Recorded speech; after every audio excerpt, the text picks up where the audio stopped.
I hope everybody had a good Memorial Day long weekend. If you had one, I actually had an anti-Semitic incident over the weekend. Someone hurling anti-Semitic abuse at me on the street. I will tell you that story later in the show. But I also came back from the break to realize that the treasonous and seditious tentacles of the Trump administration continue to grow and spread.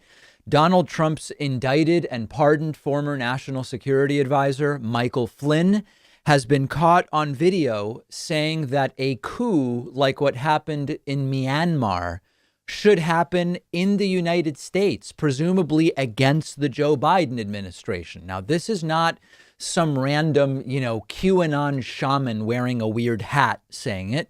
This is a former national security advisor to the president of the United States. Flynn said this Sunday night during a Q&A session at a conference called the For God and Country Patriot Roundup in Dallas, Texas. There is a little detail here that is just perfect, which is that the person asking Flynn the question doesn't even know that it's Myanmar. Instead, he says Myanmar. Like every detail is harebrained. The focus is Flynn's answer, of course, but even the question is just, you couldn't write this stuff. I'm a simple Marine. I want to know why what happened in Myanmar can't happen here.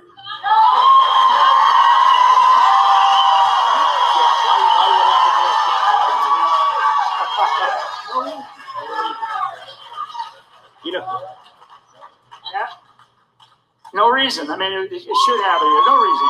That's right. One more. It should happen here, says a former national security advisor to a president of the United States. What happened in Myanmar, or Myanmar, as he said? A coup in Myanmar started on the morning of February 1st this year, when democratically elected members of the country's ruling party, the National League for Democracy, were thrown out. They were deposed by the Tatmadaw, Myanmar's military, which then vested power in a stratocracy. And the country's military executed a morning raid. They detained the elected leader, Aung San Suu Kyi, and other political figures. The military said what we did is right because there was voter fraud allegation in the Myanmar November election. So the link is, of course, the analogy they claim exists with voter fraud, stealing the election from Donald Trump in our November of 2020 election, which they therefore use to justify what Michael Flynn says. There should be a coup and Joe Biden should be deposed, should be forcibly removed from the White House. Now, remember that these are the very people, the loudest ones, screaming about how they are patriots. They have no actual respect for the Constitution, however. They are the loudest ones screaming about we are for the rule of law. It must be law and order, but they have no respect for the rule of law. They are attacking us from within. Now, as a practical question, is this beyond the limits of free speech because it's an incitement to violence?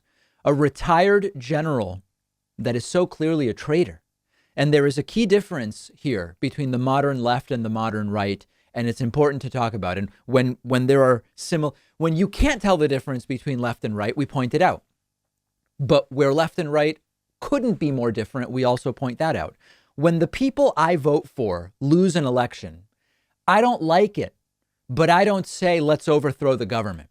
Even when for years the Russia probe looked at whether Donald Trump was helped by a foreign power in 2016, all of that stuff, the left wasn't saying let's do a violent insurrection to remove Donald Trump.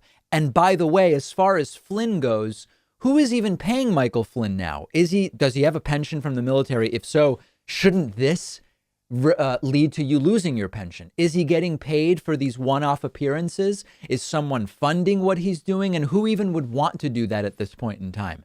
Not the best people, that's for sure. And this is why downplaying January 6th is so dangerous. If you downplay the importance of January 6th, it makes escalation more likely. It welcomes the escalation. And when you hear a statement like this from Michael Flynn, it shows that Republicans have truly learned nothing from the January 6th Trump riots. And not only that, it's actually an escalation of rhetoric. And it's hard to know what the right really sees as the next step here with this stuff. And in a sense, what Republicans have learned from January 6th so far, because, look at what's taken place so far. They've learned that nobody's really going to stop them. And it's not even clear there will be consequences if they do another version of January 6th. So now the trend that we're seeing is those who have claimed for years to be about law and order, and those who for years have pointed fingers at Antifa and Black Lives Matter and eco-terrorists and the violent left, or whatever the case may be. Those are the people who now are regularly calling for violence over the last few weeks. And I want to take a moment and look at that trend now with this additional example of Trump's former national security advisor, Michael Flynn. One of our sponsors today is Nebbia, the creator of the world's most innovative showerhead. It uses only about half the water that other showerheads do, saving you money, helping the environment, but it's actually a lot more powerful than other showerheads on the market. It has twice the coverage of other showerheads. The water sprays with a ton of pressure. I've been using it in my bathroom at home. I love it. Only took a few minutes to set up, really easy, and it's been a totally different experience than any other showerhead I've used. I can get in and out of the shower way quicker now because of how powerful it is.